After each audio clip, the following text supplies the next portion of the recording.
Anton Ažbe v svojem ateljeju v Münchnu. Anton Ažbe je bil izjemen pedagog. V Münchnu je ustanovil zasebno slikarsko šolo, ki so jo obiskovali številni tuji in slovenski umetniki. Ažbetova šola je bila zelo uspešna, nekaj časa je bila celo najbolj obiskana zasebna slikarska šola v Münchnu.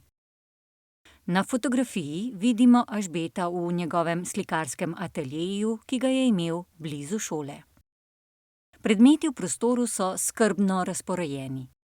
Vidimo oblazinjen lesen stol, na njem leži odprta knjiga, več uokvirjenih slik in kosmato preprogo, na kateri stoji slikar.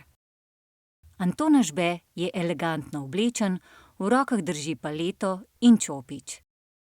Pozira pred dvema nedokončanima slikama.